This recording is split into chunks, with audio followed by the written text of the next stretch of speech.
The gavel was ready to fall. In a packed New York courtroom, billionaire Julian Thorne smirked at his wife of 25 years, Eleonora. He had the press, the power, and a hotshot lawyer ready to kick her to the curb with pennies. He'd already replaced her in his bed and on the society pages with a 22-year-old model. The judge, tired of the spectacle, was about to sign the papers, leaving Eleonora with nothing but her name. But the judge wasn't ready. The lawyer wasn't ready. And the billionaire certainly wasn't ready for Eleonora to pull out a single, faded document, a document that would not just cost him his money, but his entire $10 billion empire. The penthouse on Central Park West wasn't a home. It was a fortress of glass and silence, hovering 40 stories above the city that Julian Thorne believed he owned. For 25 years, Eleonora Thorne had curated this silence, turning a cold architectural space into a home, then a showpiece, and finally, a prison.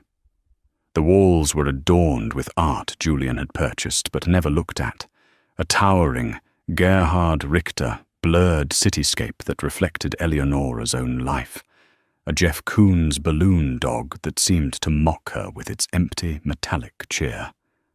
Julian Thorne was a man who consumed. He consumed companies, he consumed headlines, and most recently, he consumed Chloe Vance.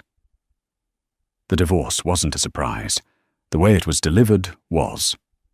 Not by Julian, but by a process server who had handed Eleonora the papers as she exited her car from a charity luncheon. The irreconcilable differences were splashed across page 6 of the New York Post the next morning. Julian and Chloe, 22, wrapped around each other on a yacht in St. Bart's. The headline read, "Thorne Trades Up." Julian, founder and CEO of the logistics behemoth Thorne Dynamics, was worth an estimated $10 billion. His offer to the woman who had been with him since he was sleeping on a futon in a Queens walk-up? A one-time payment of $50 million. "Oh, it's more money than you could ever spend, Ellie," he had told her. Not in person, but over a crackling phone line from his jet. He hadn't bothered to come home. "Take the deal. It's generous. Don't make this ugly." Eleonora sat in their marble-clad living room, the divorce papers on the glass coffee table, and looked at her reflection in the dark city window. She was 52, elegant, and had been systematically erased for the last decade. He called $50 million half of 1% of their joint assets. Generous. He called her Ellie, a name he hadn't used since he'd made his first billion. It was the name he used when he wanted something. "I won't be taking the deal, Julian," she said, her voice quiet but void of the tremor he expected. The line was silent for a beat. Then, the familiar, cold rage. "Don't be a fool, Eleonora. Don't. You have no idea who you're dealing with. I will bury you. I'll tie this up in court until you're destitute. I'll paint you as a bitter, dried-up shrew. You contributed nothing. You spent my money. That's all. Take the $50 million, or I swear to God you will walk away with absolutely nothing." The line clicked dead. Eleonora didn't cry. Instead, she picked up her phone and made her own call. "Anya, it's Eleonora Thorne. He served the papers. Yes, he said I contributed nothing." Anya Sharma, a partner at a small, ferocious boutique law firm, was the opposite of Julian's legal team. She didn't have a skyscraper office.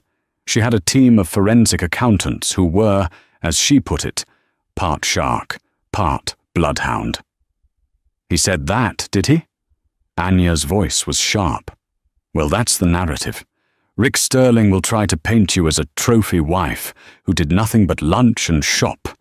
Our job is to prove that Thorne Dynamics wouldn't exist without you."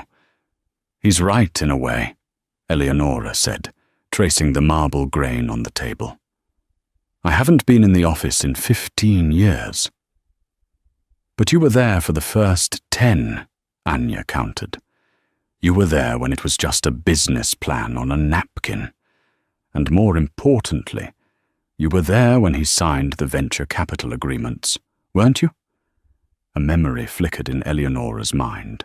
A cramped, overheated office, a pushy VC, Julian sweating in a cheap suit, and a stack of papers.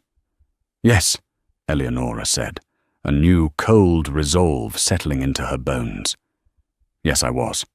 Good, Anya said, because Julian's lawyer, Mr. Sterling, just filed a motion for a summary judgment based on his settlement offer.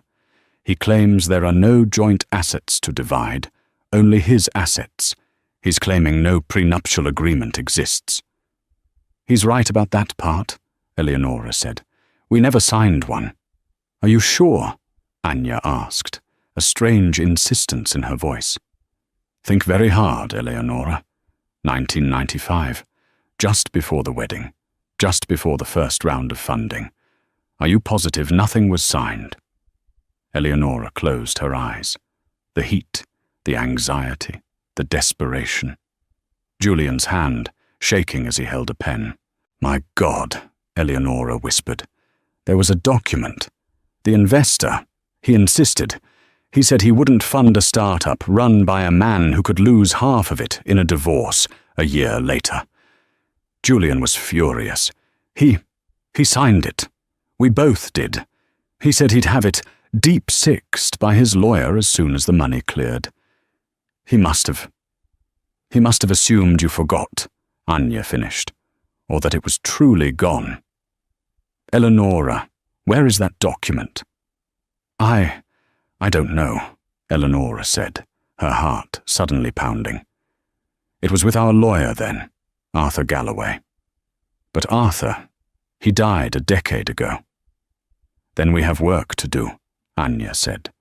The hearing is in 2 weeks. Julian and his shark, Rick Sterling, are expecting you to crumble. We are not going to crumble. We are going to dig. The New York County Supreme Court building on Center Street was a monument to solemnity, its cavernous hallways echoing with the quiet anxieties of 1,000 domestic wars. Courtroom 312 was packed. The press, sensing blood, filled the back benches. Chloe Vance was in the front row, seated just behind Julian, wearing a demure black dress that cost more than a teacher's monthly salary. Her presence was a calculated insult, a declaration of victory. Julian Thorne sat at the defendant's table, flanked by a trio of lawyers from Cravath, Swain and Moore. His lead counsel, Richard Rick Sterling, was the picture of corporate lethality. Silver hair, a $10,000 suit, and a crocodile leather briefcase. He radiated an aura of expensive, inevitable victory. At the other table sat Eleonora, poised and still in a simple navy blue suit, and her lawyer, Anya Sharma. They looked, as Sterling had intended, like a rowboat next to his battleship. All rise. Judge Evelyn Hayes entered. She was a woman in her late 60s with a reputation for suffering no fools, especially not the billionaire class who treated her courtroom as a temporary inconvenience. She looked over the packed room, her eyes lingering for a moment on Chloe, and her lips thinned in disapproval. Mr. Sterling, she said, her voice like gravel. I've read your motion for summary dissolution. You're claiming your client's offer of $50 million is beyond generous, and that Mrs. Thorne is acting in bad faith by refusing it. Sterling rose, a smooth, practiced smile on his face. Your Honor, that is correct.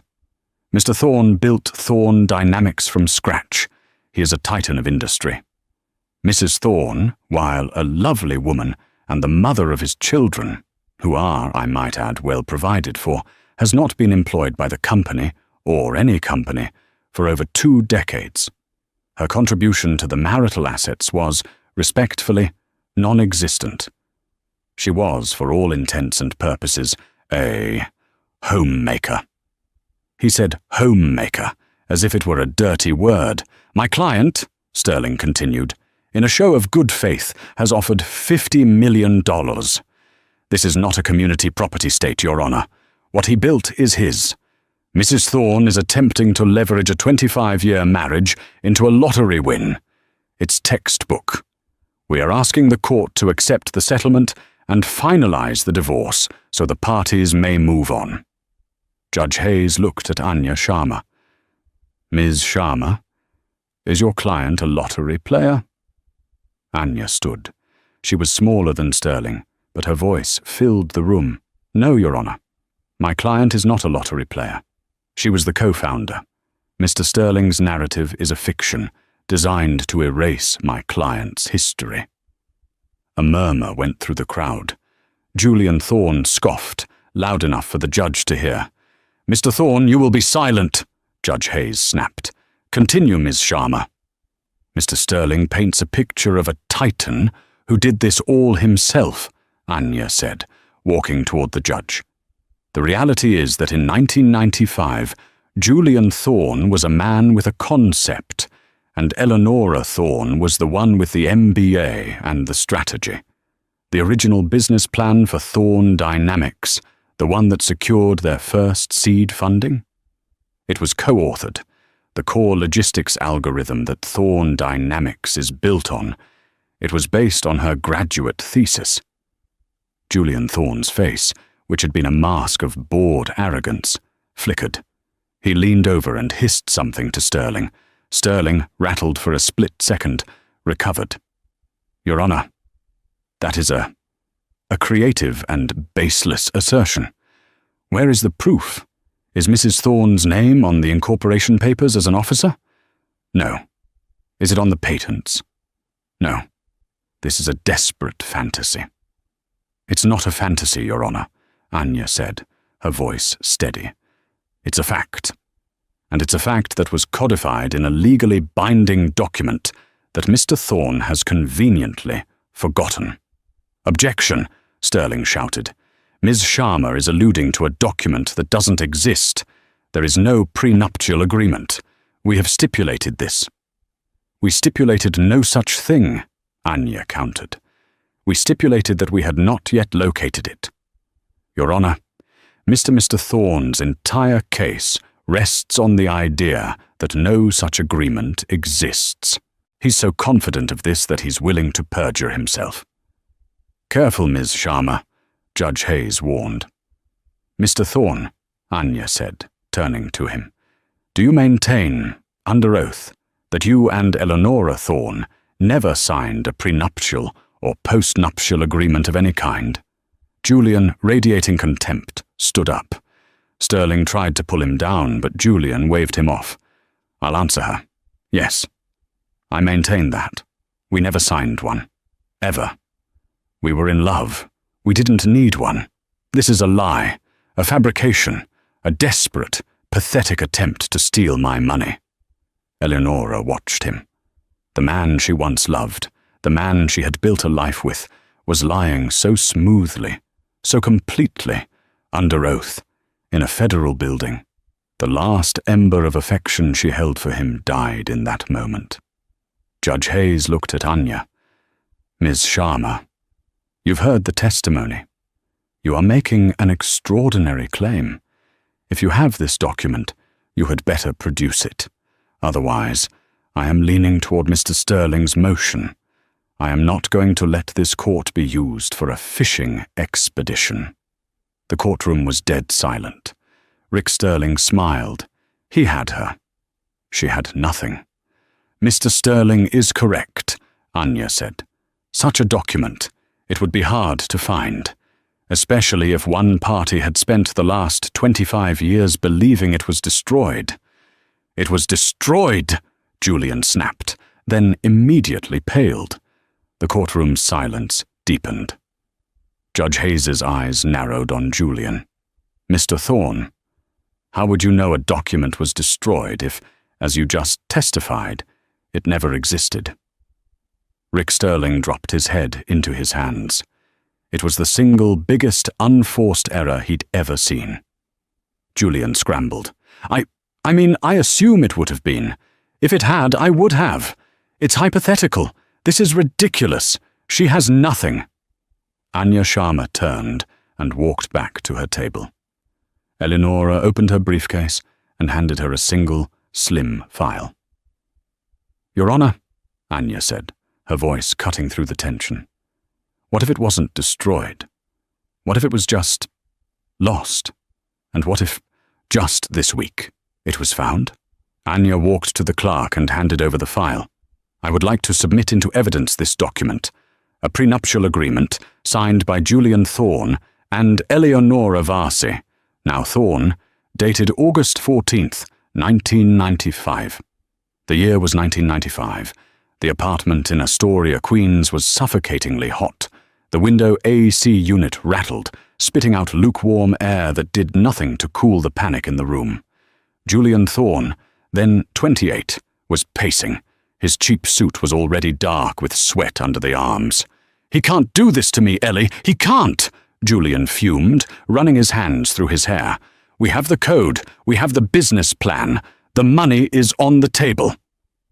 Eleonora, 27, was at their second-hand desk, reviewing the term sheet for the 5th time. "He can do it, Julian. It's his money. Mr. Harrison, at Vanguard Capital, is a shark. He's not wrong. From his perspective, we're getting married in 2 weeks. He's investing $2 million in you. He doesn't want to wake up in a year and find out Thorne Dynamics is half owned by a disgruntled ex-wife in a messy divorce." "But you're not." Julian knelt in front of her. "You're my partner. We're in this together."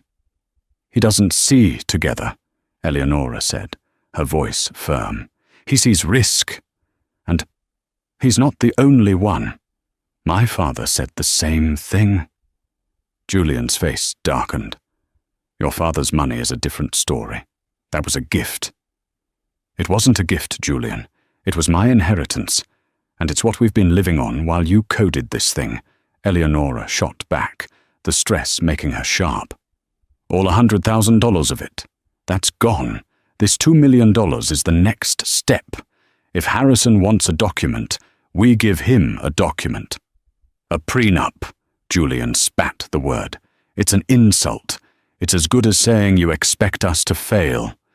It's as good as saying we're smart enough to protect the asset," Eleonora said. She had drafted the counter-proposal herself. The investors had been impressed with her grasp of corporate structure. Julian, she realized, had been annoyed by it. Their lawyer, Arthur Galloway, a kind, plodding man who mostly handled wills and estates, had been flustered by the request. "It's very aggressive, this clause, Eleonora. Are you sure?" Eleonora had insisted. She knew her worth. And she knew Julian. She knew his charm, and she knew his ambition, which was a hunger so vast it terrified her at times. "Yes, Arthur, I'm sure." The clause was her own invention. It wasn't a simple 50-50 split. Julian had argued that if they divorced, he should keep 100% of the company, as it was his idea. Eleonora had agreed, with one caveat. The document, which Arthur Galloway had typed up on his IBM Selectric, stated that in the event of a no-fault divorce, the assets would be split, but Julian would retain his full 100% of the company shares. Eleonora would get the house and a standard alimony package. But she had added a specific loyalty clause. It stated that if the marriage was dissolved as a direct result of proven marital infidelity on Julian's part, the entire agreement was void. It was what came after that that mattered. A second clause, an addendum insisted upon by Eleonora, and grudgingly accepted by Julian in his desperation for the $2 million, stated, "In recognition of Eleonora Varsi's foundational contribution to the company's core intellectual property, specifically the Helios logistics algorithm, derived from her graduate thesis, a stake of 49% of Thorne Dynamics, then operating as Thorne Logistics Systems, shall be held in a passive, non-voting trust for her benefit." In the event the aforementioned loyalty clause is breached by Julian Thorne, this 49% stake will immediately become active, convertible and voting.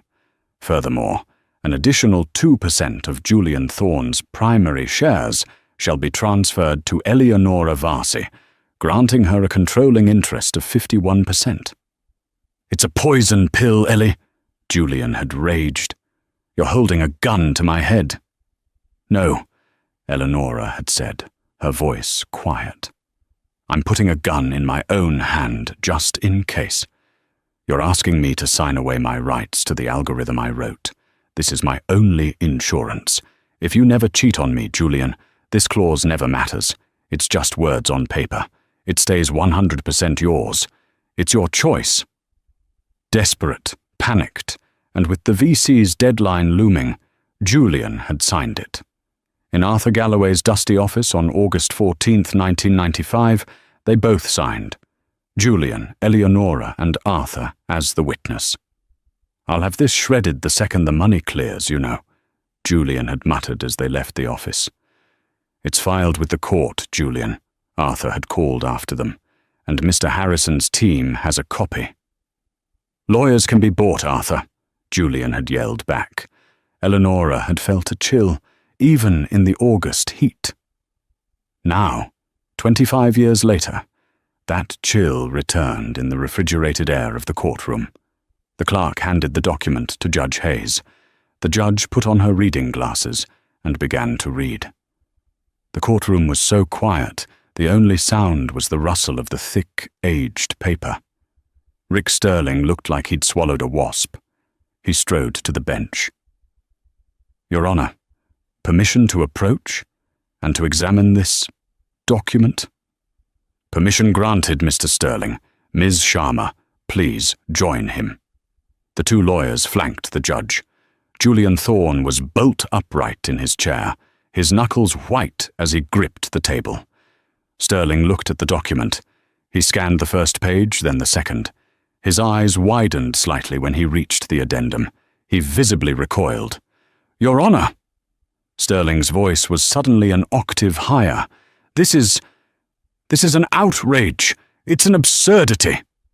"It looks like a binding legal contract to me, Mr. Sterling," Judge Hayes said, her face impassive. "It's a forgery," Sterling announced, turning to the courtroom. "A clear and desperate forgery. Look at it. The signature. It's a passable attempt, but it's a fake. This is a fabrication of the highest order. This is fraud." Julian Thorne visibly relaxed. Of course, it was a fake. Eleonora had finally cracked. She'd had someone draw this up. He was safe. He almost smiled. "Ms. Sharma," Julian roared from his seat, "you should be disbarred for this. And you," he pointed a shaking finger at Eleonora, "I will have you arrested. Mr. Thorne, you will sit down and be silent, or I will have you removed." Judge Hayes slammed her gavel. "This is your final warning." She turned her steely gaze to Anya. "Ms. Sharma, you have just been accused of presenting a fraudulent document to this court. Mr. Sterling claims the signature is a forgery. This is the most serious allegation one can make against an officer of the court. How do you respond?" Anya Sharma nodded, calm as a lake surface. "I expected this response, Your Honor.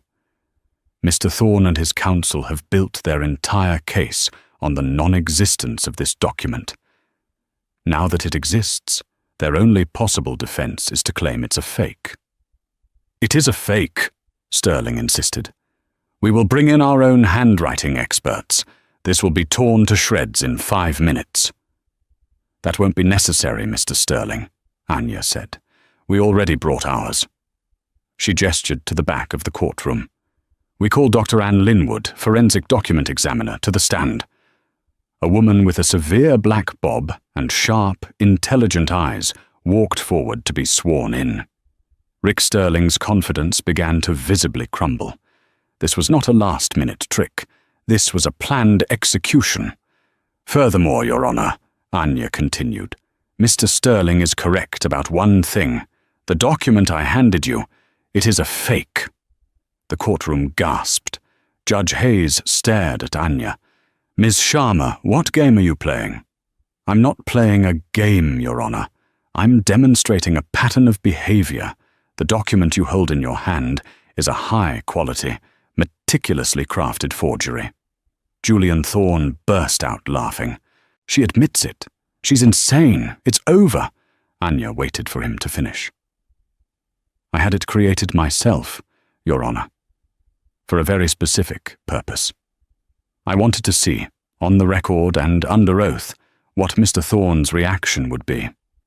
Would he say, 'I don't remember signing that'? Would he say, 'That clause is different from what I remember'? No. He and his lawyer, without a moment's hesitation, identified it as a forgery, because they knew the original had been destroyed. He knew what the signature was supposed to look like, and he was so confident the real one was gone that any version that surfaced must be a fake. Judge Hayes was furious. "You presented a known forgery to this court. Ms. Sharma, I am this close to holding you in contempt. I presented it as evidence of my opponent's mindset, Your Honor, and I did it to prove that his immediate, violent denial was not based on unfamiliarity, but on a belief in the document's permanent destruction." "This is a circus," Sterling yelled. "But it raises a question, doesn't it?" Anya said, her voice dropping, drawing everyone in. "How did Mr. Thorne and Mr. Sterling know the original was destroyed?" Julian's face was ashen. He had walked right into it. "Because he destroyed it himself," Eleonora Thorne said, her first words in the courtroom. Her voice, though quiet, was so cold and clear it cut through every other sound. "Or rather, he paid someone to." "Your Honor," Anya said, "now that we have established Mr. Thorne's mens rea, his guilty knowledge, I would like to present the actual prenuptial agreement." She turned to Eleonora. Eleonora reached into her briefcase again and pulled out a second file. This one was different. It was in a sealed, archival-grade plastic sleeve. The paper inside was yellowed, the typewritten font slightly faded. The signature at the bottom, in blue ink, was unmistakable. Anya Sharma took the file and placed it on the bench in front of Judge Hayes. "This one, Your Honor," Anya said, "is not a forgery. And we have the expert, Dr. Linwood, here to prove it. And more importantly, we have the story of how we found it." The hunt had begun 3 weeks ago. After Eleonora's call, Anya Sharma had hired the best private investigator in New York, a man named Milo Petrovich. He was a former NYPD detective who specialized in finding things that had been professionally disappeared. "Arthur Galloway," Milo said, reading the file in Anya's office. "Died 2011, heart attack. His practice was bought by a larger firm, which then merged twice. His files are, well, they're probably digital dust." "No," Eleonora insisted. "Arthur wasn't digital. He was paper. He kept everything. He had rows and rows of grey filing cabinets. He was old school." "Old school is good," Milo grunted. "It means a physical trail." The trail led them to a storage facility in Long Island City, Queens, tucked under an elevated train line. The merged firm had dumped all the dead files from their acquisitions into the cheapest possible storage, Unit 3B. The manager, a man vaping thick, sweet-smelling clouds, checked his records. "Unit 3B? Yeah, that was part of the '09 flood. Down in the sublevel.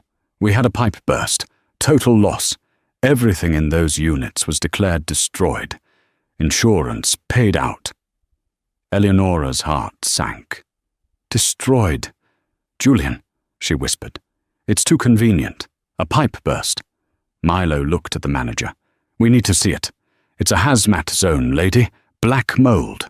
Trust me, you don't—" Milo flashed his PI badge, which looked official enough. "We need to see it."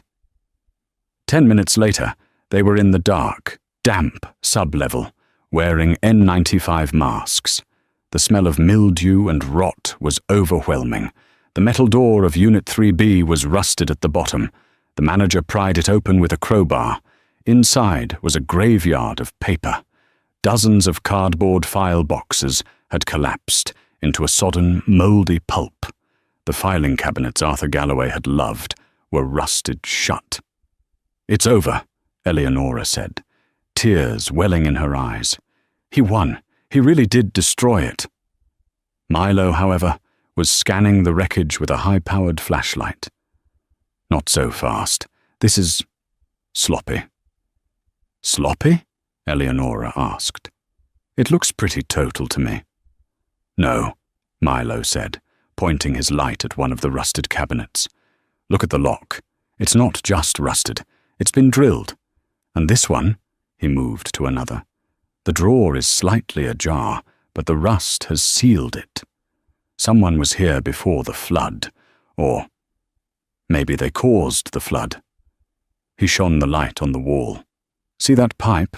That's a clean break, almost surgical. This wasn't an accident, Mrs. Thorne. This was a professional cleansing. Your husband's fixer came here, found what he was looking for, and then destroyed the rest to cover his tracks." Eleonora felt sick. The cold, calculated cruelty of it. To not just steal the document, but to destroy a man's entire life's work, all of Arthur's files, just to hide his own. "So it is gone," she said. "The official copy is," Milo said. "The one from the office. But you said Arthur was old school. A guy like that. He doesn't just keep one copy of a document that important. He has a personal file, a just-in-case file." "Where did he live?" The trail led them to a nursing home in Westchester. Arthur's widow, Mrs. Beatrice Galloway, was 89 and suffering from dementia, but her eyes were clear when Eleonora introduced herself. "Eleonora Varsi," Beatrice said, her voice a papery rustle. "My goodness, you were Arthur's big one. The case he was so proud of." He was?" Eleonora asked, surprised. "Oh yes, he said you were the smartest client he ever had. She put a poison pill in that contract, B, he told me. A little landmine for that arrogant young man. He always worried about you." Hope, sharp and painful, pierced Eleonora's chest. "Mrs. Galloway, Julian is divorcing me. He's lying to the court. He says that contract never existed. The copy at the office, it was destroyed." Beatrice's hazy look sharpened. The fog of her illness seemed to clear for a moment, replaced by an old, familiar indignation. "He destroyed it? That monster, after Arthur? No!" She gripped Eleonora's hand. "No, Arthur, he was careful. He was so careful. B, where is his personal safe?" Eleonora asked gently. "The house, it's still there. My son keeps it. The safe is in the study, behind the bookshelf. Shakespeare." Milo and Eleonora were at the house an hour later. The son let them in. They found the safe. Milo, using a stethoscope, worked the combination Beatrice had given them. It clicked open. Inside, beneath stacks of savings bonds and old passports, was a single manila envelope. On it, in Arthur's spidery handwriting, it said, "Thorne, J&E, 995, personal, do not destroy." But when Eleonora opened it, her blood ran cold. It wasn't the original, it was a photocopy. A very clear, very sharp photocopy, but still a copy. Stapled to it was a notarized affidavit from Arthur, dated the day after the signing, affirming that this was a true and accurate copy of the original. "It's not the original," Eleonora said, her voice breaking. "It's just a copy. Sterling will tear it apart. He'll say the original was different. He'll say this is the forgery." "It's a start," Milo said. "It's certified. It's something." Anya Sharma had been disappointed, but firmed up. This is what we use to create the fake original. We'll use this to spring the trap. But we still need the real one. There's one more person who would have a copy. The person who demanded it in the first place. Mr. Harrison, the venture capitalist. It took Anya's team 2 days to find him. James Harrison was 78, retired and living in Naples, Florida. Eleonora called him herself. "Mrs. Thorne," he said, his voice still booming. "I wondered if I'd ever get this call. I saw your husband in the paper with that child. Disgusting. I assume you're calling about the poison pill agreement?" Eleonora was stunned. You remember it?" "Remember it?" Harrison laughed.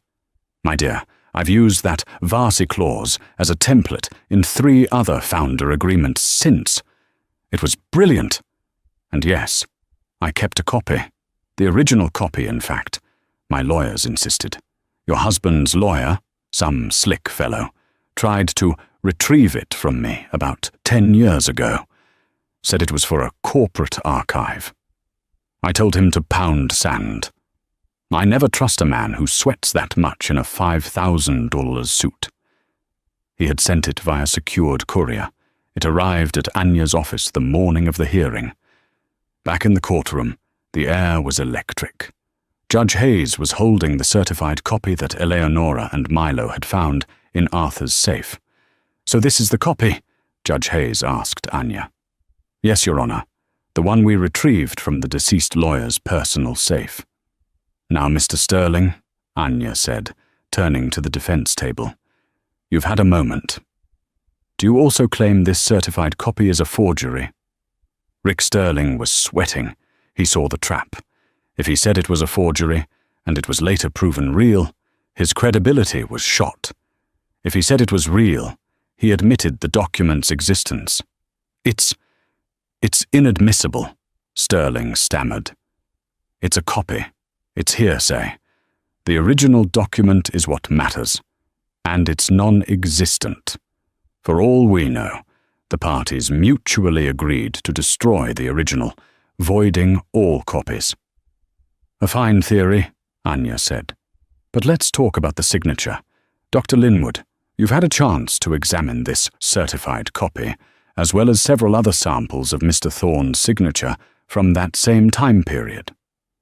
Dr. Linwood adjusted her microphone. "I have. I compared the signature on this 1995 copy to Mr. Thorne's signature on the Thorne Dynamics Incorporation papers, filed the same week, and his 1995 passport application." A large screen flickered to life, showing the signatures side by side. Mr. Thorne's signature, then and now, has several unique identifiers, Dr. Linwood explained, using a laser pointer. The hard, downward cross of the T, the specific, broken loop in his J, the way the N in Thorne flattens at the end. They are identical.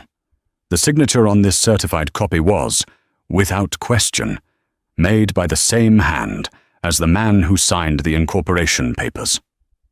Sterling stood. "Your Honor, this is all moot. It's a copy. It proves nothing. Where is the original?" "It's a fair question," Anya said, turning to him. "You keep asking for the original. You seem obsessed with it. It's almost as if you know the original was stolen from Arthur Galloway's files and subsequently destroyed." "That is baseless and slanderous," Sterling roared. "Is it?" Anya walked slowly toward the defense table. "Or is it just sloppy? You see, Mr. Sterling, the fixer your client hired to cleanse Mr. Galloway's files. He made a mistake. He took the file and he destroyed the storage unit. He was very thorough. But he wasn't the only one with a copy. He wasn't even the only one with an original." Julian Thorne, who had been muttering to Sterling, looked up, his eyes wide with a new, dawning horror. "As Dr. Linwood has testified, the signature on the copy is real," Anya announced. "But we can do one better. Your Honor, I would like to submit the original." She produced the file that James Harrison had couriered, the one in the archival sleeve. This is the original, wet ink counterpart, kept not by the lawyer, but by the primary investor, Mr. James Harrison of Vanguard Capital, who demanded its creation, Anya said. He was kind enough to send it to us, along with a sworn affidavit as to its authenticity and an account of Mr. Thorne's legal team attempting to retrieve it a decade ago. Anya Sharma handed the original pristine document to the clerk, who handed it to Judge Hayes. Judge Hayes looked at the document. She compared it to the copy. She looked at the signatures. Julian Thorne made a sound like a deflating balloon. Rick Sterling just slowly, methodically, sat down in his chair. He began packing his briefcase. He knew, as did everyone in the room, that the war was over. "My God," Julian whispered. "Harrison. He kept it." "He did," Eleonora said, looking at him for the first time. Her eyes were not fiery. They were ice. "He trusted you about as much as I did." "Your Honor," Sterling said, his voice a hoarse whisper. We will need a recess to review this new evidence." "You will not," Judge Hayes said, her voice booming with sudden, final authority. "You have spent this entire hearing claiming a document does not exist. It clearly does. You have claimed it is a forgery. My preliminary examination, coupled with expert testimony regarding the copy, suggests it is authentic. The chain of custody is impeccable. This document is entered into evidence. And its terms," she looked down at the addendum, "are staggering." She looked at Anya. "Ms. Sharma, the infidelity clause, you have proof?" Anya nodded. "We do, Your Honor. We have volumes." She gestured to a box Milo Petrovich had just wheeled into the room. "Private investigator reports, credit card statements from Mr. Thorne's personal accounts, not corporate, detailing expenditures for Miss Chloe Vance, including jewelry, rent on a Park Avenue apartment, and the yacht in St. Bart's. The same photographs that appeared in the New York Post."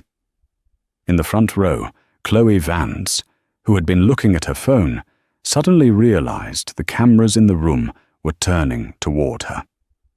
The billionaire's smirk was gone, replaced by a mask of greenish-white terror. She saw her future, the mansions, the jets, the producer credit on a film, evaporate. She quietly stood up and, ignoring the cameras, slipped out of the courtroom door. Julian didn't even notice. He was staring at the prenup in the judge's hand, as if it were a bomb. The courtroom had become a vacuum. The collective gasp had sucked all the air from the room, leaving behind a silence so profound it was almost violent. In the back, a journalist's smartphone slipped from their hand and clattered to the marble floor, the sound echoing like a gunshot. Judge Evelyn Hayes peered over her glasses, first at the ashen-faced Julian Thorne, then at the rigid, vibrating form of Rick Sterling. Sterling, a man who charged $2,000 an hour, a man whose silver-tongued arrogance had disemboweled opponents for 3 decades, was staring at the document in the judge's hand as if it were a cobra poised to strike. He was grey. He looked, for the first time in his life, utterly and completely defeated. "Mr. Sterling," Judge Hayes said, her voice quiet but carrying to every corner, "you have based your entire case on the non-existence of this agreement. You have accused opposing counsel of fraud. You have watched your client, under oath, commit perjury. Do you have anything at all to say about this document, the original wet ink counterpart provided by the original investor?"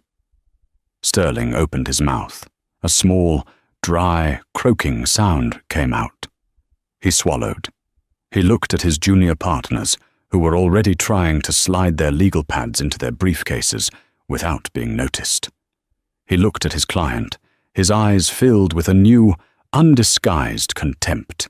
He had been lied to, not by the opposition, in a brilliant legal maneuver, but by his own client. He had been made a fool. "No, Your Honor," Sterling managed, his voice a hoarse whisper. "We have nothing further at this time." "I see," Judge Hayes said. She stacked the papers on her desk with a terrifying, methodical precision. "Then let us review what we have."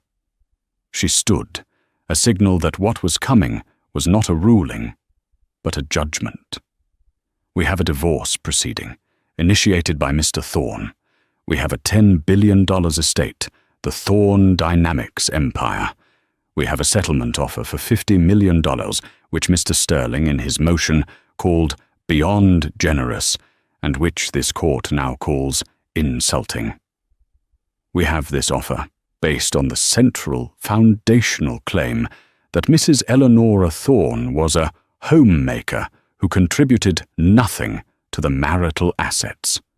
She paused, letting the word nothing hang in the air. "This court has heard testimony, however, that Ms. Varsi, then Mrs. Thorne, was the co-author of the original business plan. That the core intellectual property, the very algorithm that Thorne Dynamics is built upon, was derived from her graduate thesis, and that her personal inheritance provided the seed money for this venture." She picked up the prenup, and now we have this. A binding prenuptial agreement, signed by both parties, the authenticity of which is no longer in dispute, an agreement demanded by the company's first major investor, who, it seems, was wiser than anyone else in this room, as he kept an original copy safe from cleansing.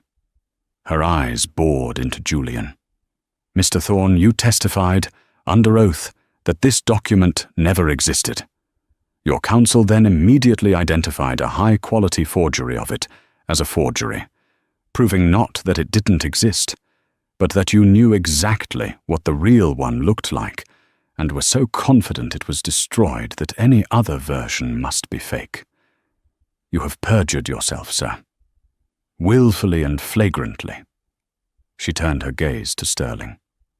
"And you, Mr. Sterling, you have either been complicit in an attempt to defraud this court, or you are the most spectacularly incompetent lawyer to ever pass the New York bar. I will be reviewing the transcripts and filing a formal complaint with the disciplinary committee myself." Sterling physically recoiled as if struck. His career, his reputation, was evaporating in real time. "And this document," the judge continued, her voice rising, "contains two clauses of remarkable importance. First, a loyalty clause, which voids Mr. Thorne's primary asset protection in the event of his proven marital infidelity. Ms. Sharma," she nodded to Anya, "has provided this court with a veritable mountain of evidence proving that breach. Sordid, sad, and conclusive." She put her reading glasses on one last time.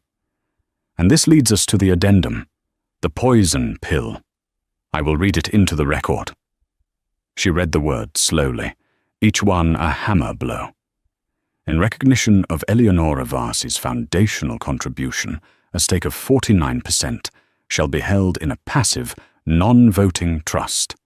In the event the aforementioned loyalty clause is breached by Julian Thorne, this 49% stake will immediately become active, convertible and voting." The courtroom held its breath. "Furthermore, an additional 2% of Julian Thorne's primary shares shall be transferred to Eleonora Varsi, granting her a controlling interest of 51%. The detonation was absolute. The press in the back exploded. It wasn't a murmur, it was a roar. Reporters were literally climbing over the benches to get to the doors, screaming into their phones.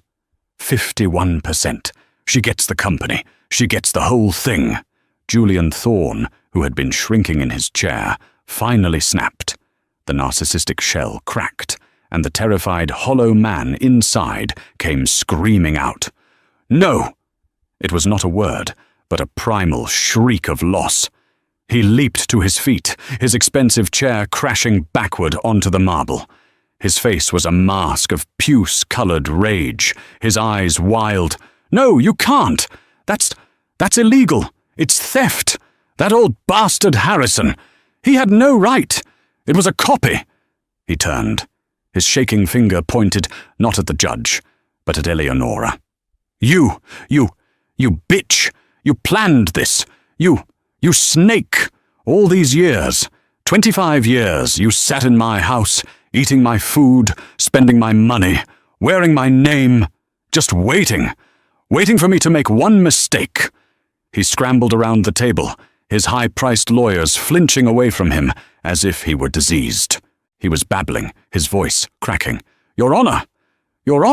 Look at her! She's a black widow. She let me do it. She wanted this. She never said anything. She never cried. She just watched. This is entrapment. This is fraud. This... He was losing his mind, live, in front of the world's media. He turned back to Eleonora, his eyes pleading, then hardening with hate. It's my company. I built it. Me, with my hands. I worked 100-hour weeks. I bled for that company while you shopped, while you went to luncheons. You did nothing. You contributed nothing. He had defaulted to his original, fatal lie. The courtroom was silent, save for his ragged breathing. Every camera, every eye was on Eleonora. She rose from her chair, not with anger, but with a terrifying, glacial calm. She was no longer the defendant. She was the executioner. She looked at this trembling, screaming man, the man she had once loved, the man who had erased her, and she felt nothing but a cold, final pity. "You are confusing my dignity with weakness, Julian," she said. Her voice, though quiet, was so clear it sliced through the tension. "You have been for decades. You say I did nothing? You seem to have forgotten. I was the one who kept you from financial ruin in 1998, when your day trading hobby almost bankrupted us. I was the one who rewrote your entire Series B funding proposal, the one you had botched the night before the meeting. I was the one who hosted the dinners, charmed the investors, secured the political allies, and raised your children, all while you took the credit and the bows." She took a step toward him. He involuntarily took a step back. "You say I set you up? You are a 60-year-old man, Julian, not a wayward boy. I did not let you do anything. You made a choice. You chose to surround yourself with sycophants who told you you were a god. You chose to break the one promise that mattered. You chose to replace me with a 22-year-old. And you chose to serve me divorce papers through a process server like I was a stranger. You say I waited," she continued, her voice dropping. "You're wrong. I prepared. I prepared for this day. I prepared for the day your monumental arrogance would finally and completely eclipse your intellect. I prayed this day would never come. I prayed that this document," she pointed to the bench, "would be nothing but yellowed paper in a vault, a relic of a fear that was never realized. I hoped you would be the man I married. But you are not. You are a greedy, hollow shell, and you, Julian, are the sole architect of your own destruction." She turned from him, dismissing him, and faced the judge. "I did not plan this, Your Honor. I insured against it, and the policy just came due." The courtroom was stunned. Julian Thorne had no response. He just stood there, his mouth open, his hands limp at his sides. He was broken. Judge Hayes looked at him, her face a mask of stone. She nodded once to Eleonora. "Order," she barked, though the room was already silent. "Order in this court." She sat down and spoke the final words. "This court finds the prenuptial agreement dated August 14th, 1995, to be valid, binding, and fully enforceable. Mr. Thorne's motion for a summary judgment on his $50 million offer is denied with extreme prejudice. Ms. Varsi's motion to enforce the terms of said agreement is granted. Per the explicit, unambiguous terms of the contract, which was triggered by Mr. Thorne's proven and admitted infidelity, the 49% of all shares in Thorne Dynamics held in trust will be immediately activated and transferred to Ms. Eleonora Varsi. An additional 2% of Mr. Thorne's personal controlling shares shall also be transferred, effectuating a 51% controlling interest in the company. She looked directly at Julian, her voice laced with ice. Let me be unequivocally clear, Mr. Thorne, in case you are still confused. You did not just lose a divorce case. You have, by your own hand, your own signature, and your own actions, just lost your company. You are no longer the CEO. You are no longer the chairman. As of this moment, you are no longer the controlling shareholder of Thorne Dynamics. Ms. Varsi is, Julian whispered, his voice a dry rattle. This isn't over. I'll appeal. My lawyers. Oh yes, Mr. Thorne, Judge Hayes said, cutting him off. It is. You can appeal this from a rented apartment. This hearing is adjourned. She slammed the gavel. The sound was final. The room erupted. Julian Thorne, the Titan, the billionaire, simply collapsed. He didn't faint. He folded in on himself, slumping into the chair his lawyer had set upright, a vacant, hollowed-out man. Rick Sterling didn't even look at him. He snapped his briefcase shut and, without a single word to his former client, walked stiffly out of the courtroom, his juniors scattering behind him. Eleonora Varsi, her hands perfectly steady, picked up her bag. She turned to Anya Sharma, who was weeping with silent, triumphant tears. Eleonora put a hand on her arm. Anya, thank you. We did it, Eleonora, Anya whispered back. We actually did it. No, Eleonora corrected, her gaze firm. We corrected it. She and Anya bypassed the side doors. They were not hiding. They walked straight down the center aisle, toward the main entrance, where the roar of the global media was waiting. The doors burst open. It was a wall of light and sound. Flashes strobed, turning the midday into a blinding, chaotic twilight. Microphones were shoved in her face. Eleonora! Eleonora! How does it feel? Ms. Varsi, you're the new CEO of a $10 billion company. What's your first move? Are you going to fire Julian? What about Chloe Vance? Do you have a message for the mistress? Ms. Varsi, you're the richest woman in America. What will you do now? Anya and a security guard cleared a path. Eleonora was an island of absolute calm in this hurricane. She did not flinch. She did not rush. She walked with purpose to the top of the grand marble steps, the same steps she had been dragged up as a victim.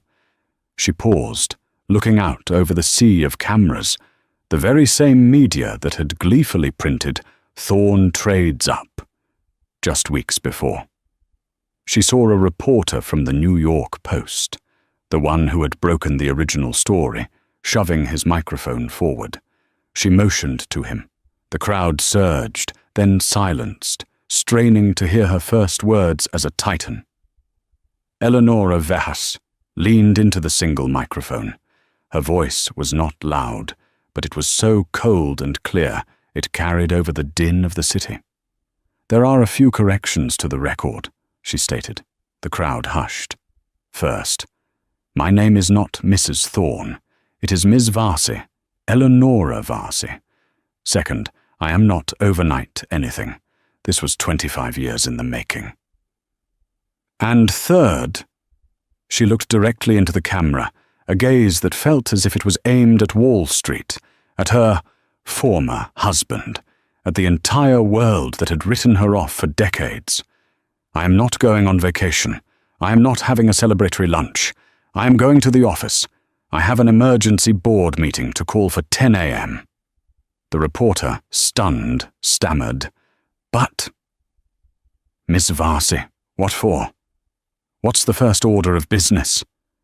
Eleonora allowed herself the smallest, most terrifying smile. Restructuring, she said.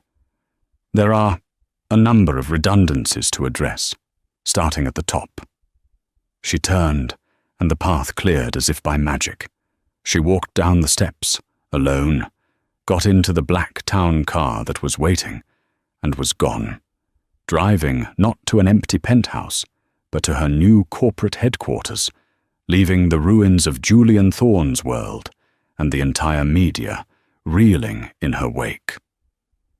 The empire Julian Thorne built on lies was shattered by a single promise he broke, a promise he made to the one person who knew him better than he knew himself. Eleonora Varsi didn't just win a divorce. She took back what was rightfully hers. She didn't just get a settlement. She got the entire company. But the story isn't over. What do you think Eleonora's first move as CEO should be? Should she fire everyone loyal to Julian? And what do you think happened to Chloe Vance, the mistress who slipped away when the money disappeared?